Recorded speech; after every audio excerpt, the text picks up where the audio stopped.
The army of God stood at the edge of a dry lake bed in the July heat of 1187, and it was already finished. They just didn't know it yet.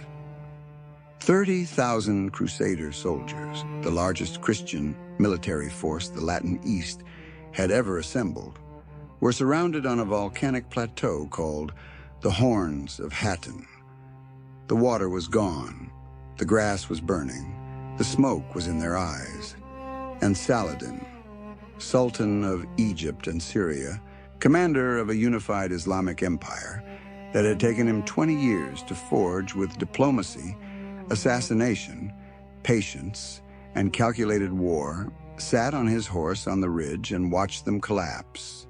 By sunset, the Kingdom of Jerusalem, the Christian state carved out of the Holy Land 88 years earlier by the First Crusade, consecrated in blood, defended by warrior monks, blessed by 3 popes, and funded by the entire wealth of Western Europe, was effectively dead. Not wounded, not retreating, dead.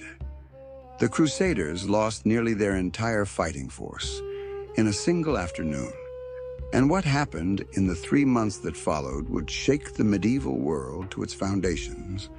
If you've heard of Saladin, you probably heard the polished version.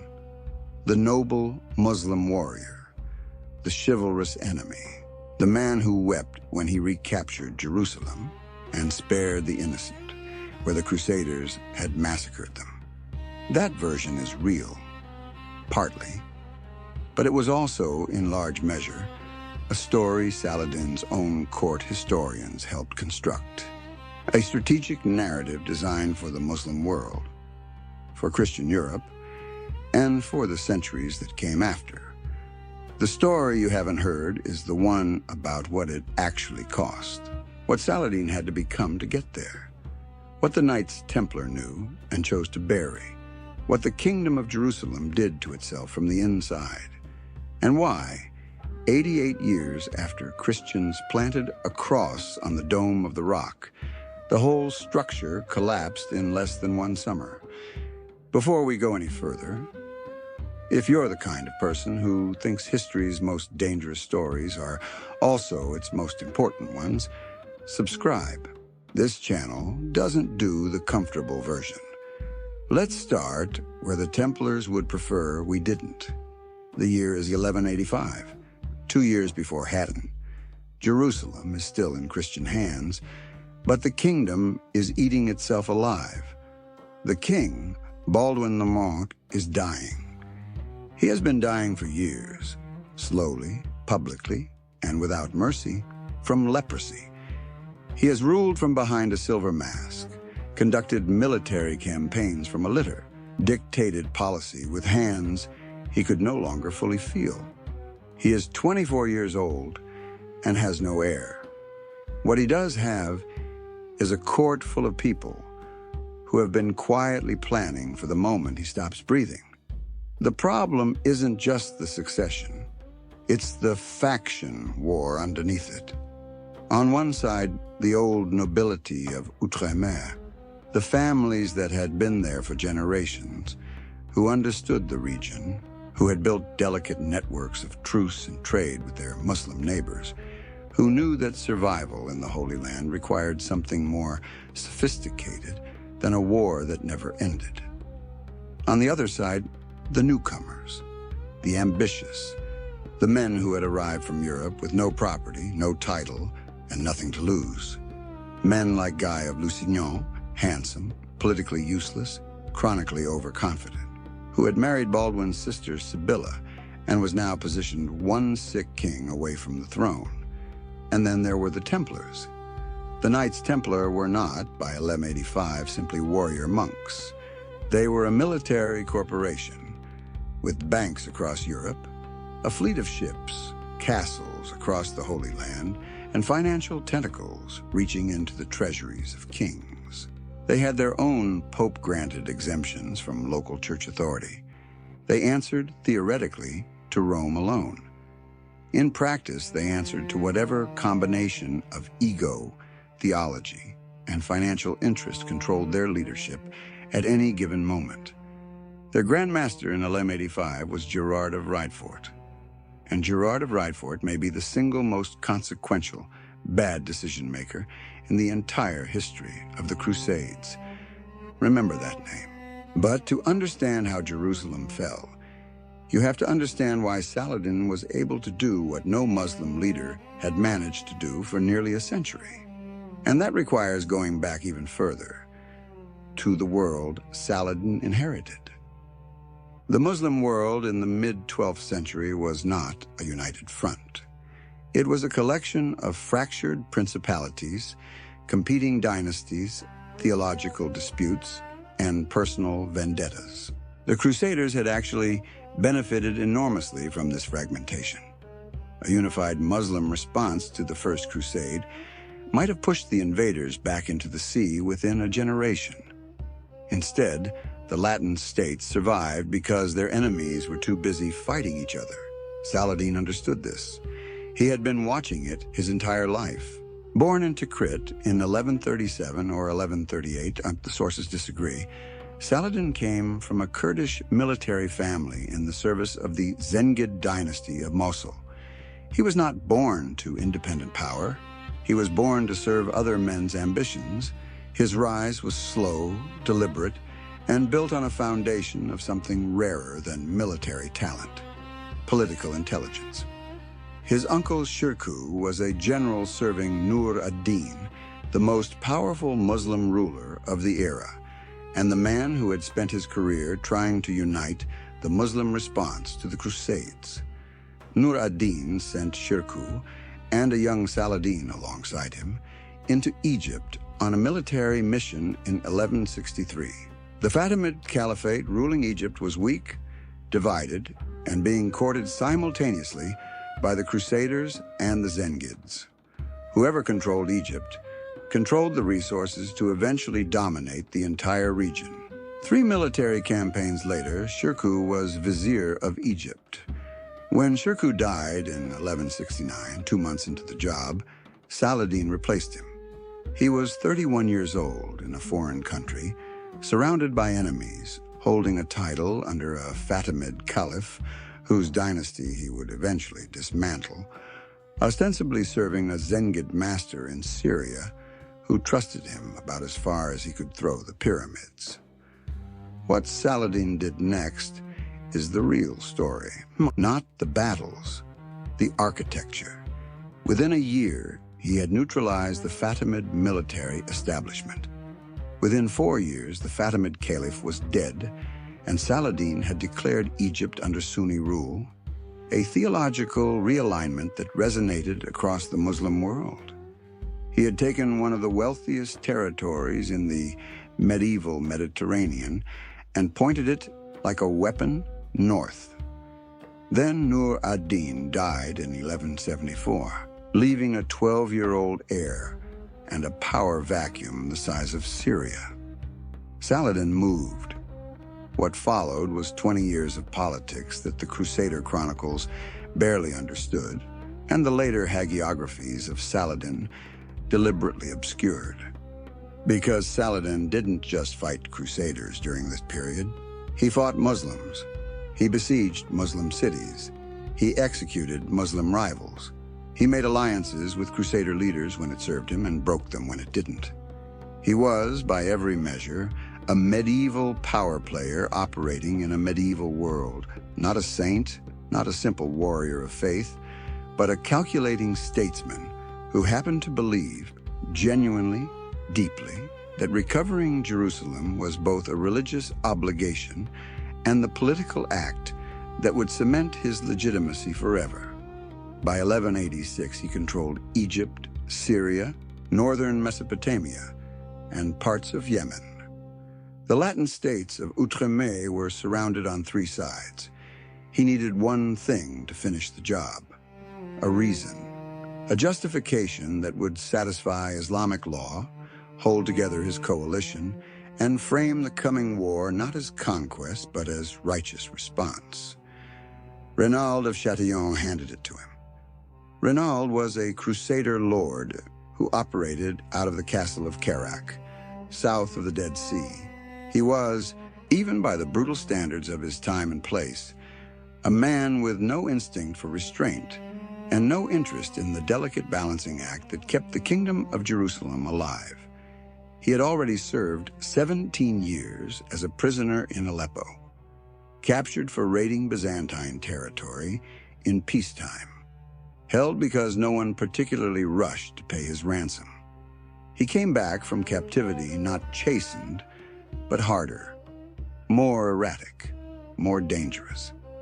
In 1182, Reynaud launched a naval expedition into the Red Sea, not to raid Crusader enemies, to attack Muslim pilgrimage ships. He hit the ports of the Hejaz. He threatened the approaches to Mecca and Medina. This was not a military operation. It was a provocation, deliberate, theatrical, and catastrophically stupid. Saladin swore a personal oath to kill Reynaud with his own hand. Then, in late 1186 or early 1187, Reynaud did it again. He attacked a large Muslim caravan crossing from Egypt to Syria, a caravan traveling under a truce. There were merchants, possibly pilgrims, possibly a member of Saladin's own family among them, though the sources are uncertain on that detail. What is certain is that Reynaud held them prisoner and refused to release them even when the formal Crusader government demanded it. He told the emissaries, reportedly, to go find their Christ and ask him to intervene.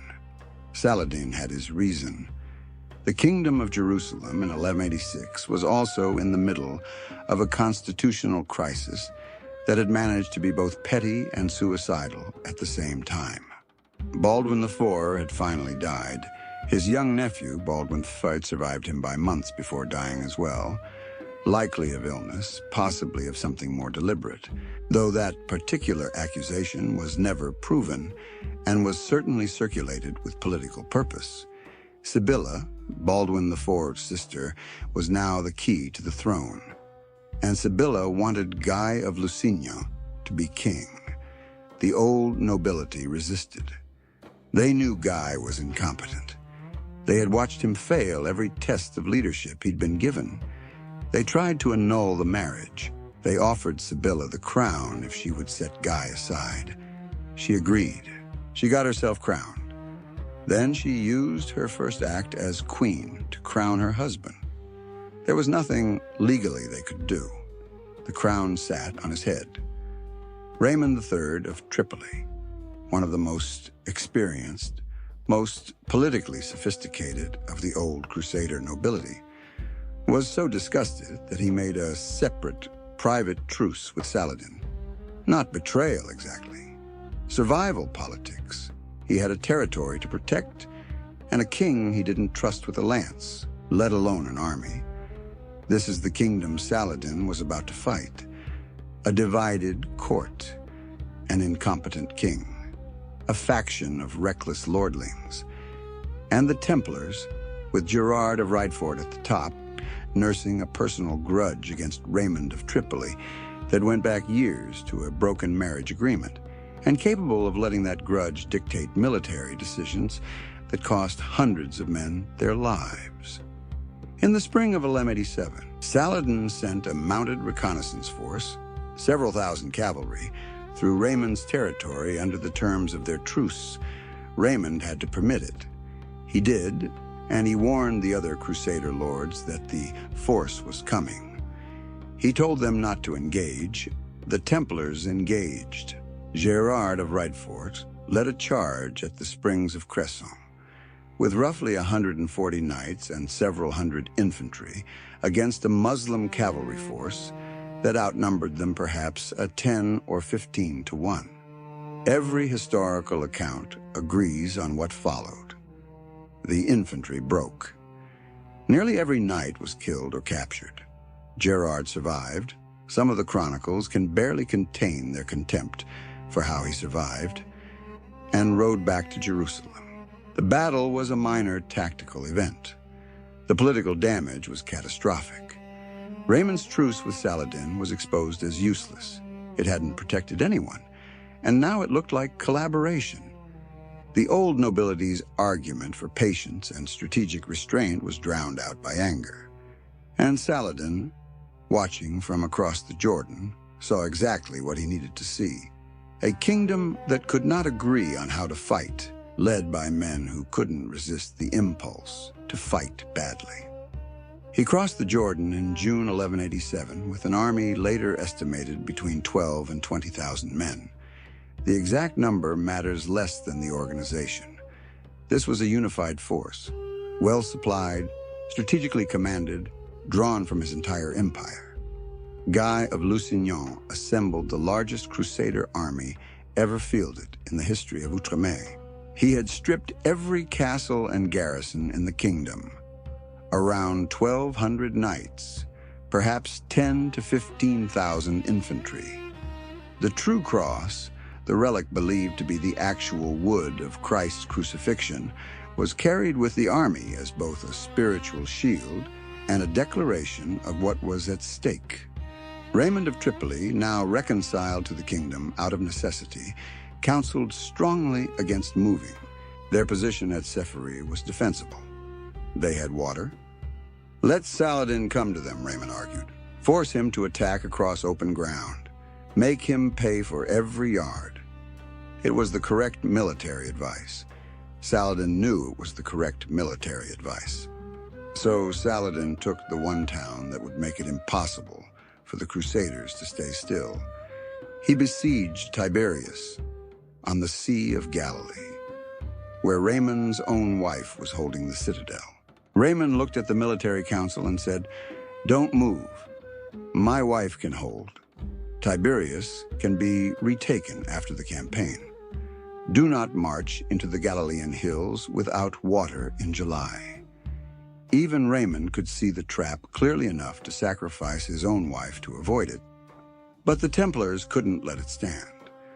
Gerard of Ridefort reportedly spent hours that night working on Guy, whispering that Raymond was a coward or a traitor or both, that the honor of the kingdom demanded action, that to sit still while a Christian woman was besieged was unacceptable.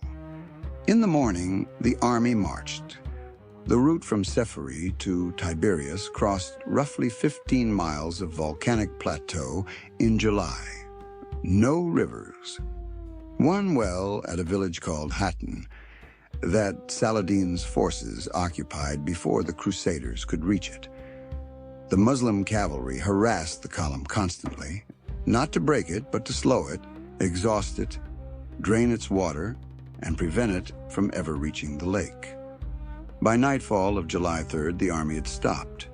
They couldn't go forward and they couldn't go back. They camped on a dry plateau with no water, and a Muslim army surrounding them. The men were already suffering. Some of the infantry reportedly tried to break through to the lake on their own during the night and were cut down or captured. In the morning, Saladin set fire to the dry grass. The Crusaders tried to fight through the smoke and the thirst in the encirclement. The infantry broke first, not from cowardice, but from physical collapse, from the inability of bodies to function without water after a day and a half in July heat with full armor. They streamed up the twin hills, the Horns of Hattin, and refused to come down. The cavalry charged and was driven back, charged again, was driven back again. Raymond of Tripoli led the only successful breakout of the battle. His cavalry punched through the Muslim line and escaped toward Tripoli. Some later Crusader accounts called it treachery. The more likely explanation is that Saladin's commanders opened a deliberate gap, letting the man who had argued against the march escape and removing the most competent military mind from the field at the same time. The rest of the army was destroyed or captured. Guy of Lusignan was taken alive.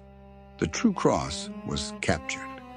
230 Knights Templar and Hospitaller were taken prisoner. Saladin had them executed the next day, not the common soldiers. Those were sold into the slave markets of Damascus, so many at once that the price of a slave reportedly collapsed across the region. Not Guy of Lusignan. Kings were ransomed, not killed, and Saladin understood the political value of the gesture of mercy. The Templars and Hospitallers he ordered killed because they were, in his strategic calculation, the permanent military backbone of the Crusader state. Release them, and they would rebuild. Ransom them, and you finance the next war. Kill them, and you cut the kingdom's legs out permanently. The executions were carried out by scholars and Sufi mystics, not soldiers. A deliberate theological staging designed to frame the killing not as military slaughter, but as holy judgment. Reynald of Chatillon was brought before Saladin personally. Saladin offered him water. In Islamic tradition, to offer a prisoner water is to offer them life. Then Saladin passed the cup directly to Guy of Lusignan, making clear that the gesture of mercy was for the king, not for Reynald. There are varying accounts of exactly what followed, but in every version, Saladin killed Reynald himself, with his own hand, as he had sworn. The oath, at least, he kept. What followed over the next 3 months was a military operation of such speed and completeness that it reads almost like a checklist. Acre fell, Jaffa fell, Ascalon fell, city after city, castle after castle, most without serious resistance, because there was nothing left to resist with. The kingdom had put everything it had into the army at Hattin, and that army was gone. On September 20th, 1187, Saladin's forces appeared before the walls of Jerusalem. The city was defended by a skeleton force. There were knights inside, men who had not been at Hattin, garrison troops, pilgrims who happened to be present. But there was no coherent military command, no relief army coming, and no real prospect of holding the walls indefinitely. The population had swollen with refugees from across the kingdom. Balian of Ibelin, one of the old nobility who had escaped Hattin, was inside. He had entered the city on a personal basis under a promise to Saladin to stay no longer than a night before returning to his family in Tyre. Saladin released him from that promise when the people of Jerusalem begged Balian to stay and lead the defense. Saladin did this, let his enemies stay to command the city against him, because it served his purposes. A coherent command structure inside Jerusalem meant a negotiated surrender was possible. A leaderless city might fight to the last building, destroying infrastructure, and triggering a massacre that Saladin explicitly did not want. He wanted Jerusalem, not rubble. The fighting lasted about 2 weeks. When it became clear the walls could not hold, Balian opened negotiations. Saladin's initial terms were harsh: unconditional surrender, enslavement of the population. Balian countered with a threat. If the terms were those, then the garrison would kill every Muslim prisoner inside the city, destroy the Dome of the Rock, and come out fighting. Neither side actually wanted that outcome. The negotiation continued. The final terms: a ransom for the population. 10 dinars for a man, 5 for a woman, 1 for a child. Those who could pay walked free. Those who couldn't, the poor, the destitute, the thousands of refugees who had arrived with nothing, would be enslaved. The wealthy bought their freedom and left. The Patriarch of Jerusalem, Heraclius, reportedly paid his own ransom and walked out carrying his personal wealth on carts, while thousands of the poor he theoretically served remained behind. Saladin allowed his brother to purchase the freedom of 1,000 of the poor who couldn't afford the ransom, then another 1,000. Saladin himself, according to his own court historians, allowed a further large number to go free without payment.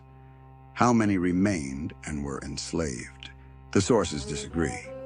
The numbers range widely. What is not disputed is that a substantial portion of the population was enslaved, and that this was the negotiated, orderly, comparatively humane outcome. Comparatively, because the alternative that both sides understood was a repeat of what the First Crusade had done to the city's Muslim and Jewish inhabitants in 1099.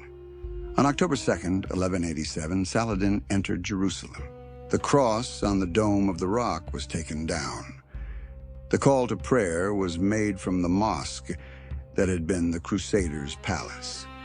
The 88-year Christian kingdom of Jerusalem was over. Now here is what the Templars tried to manage afterward. And this is where the story gets interesting in a different way. The defeat at Hattin was catastrophic enough, but the specific failure, the decision to march, the tactical disaster, the destruction of the military orders, required explanation, required narrative, required, in the language of medieval Christian politics, a theological and historical framework that distributed the blame in the most politically useful direction. Gerard of Ridfort survived Hattin. He was ransomed. He returned to his position as Grand Master of the Temple. He continued making decisions, including the decision to surrender the castle of Gaza in exchange for his own freedom, an act so transparently self-interested that even contemporary Crusader writers recorded it with visible disgust. He died at the Siege of Acre in 1189 in a battle. Whether that death was genuinely heroic or whether it was, by that point, a relief to everyone around him, the chronicles do not quite agree. But the Templar Order had to survive what Hattin represented: the largest single military disaster in the Order's history, the loss of the True Cross, the capture and execution of 230 of their knights, the de facto destruction of the kingdom they were created to protect. What emerged from the Templar institutional memory of Hattin in their letters, their appeals to Europe, their theological framing of the disaster, was a narrative that emphasized divine punishment for the sins of the kingdom, the treachery of Raymond of Tripoli, and the overwhelming numerical superiority of Saladin's forces, the specific tactical decisions, the specific failures of judgment, the specific role of their own Grand Master in ignoring sound military advice and pushing a king known for weak judgment toward the march that ended everything. These received considerably less attention.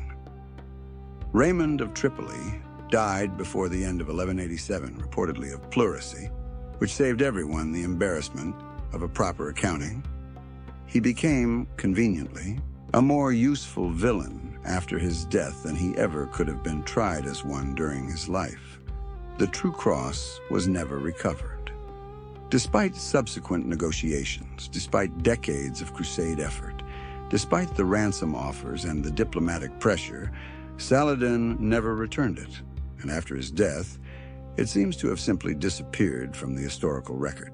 The relic that had been the spiritual heart of the Crusader kingdom, the object men had followed into the trap at Hattin, was gone. Medieval chronicles recorded its loss with a kind of stunned silence. It is listed, and then it is not mentioned again.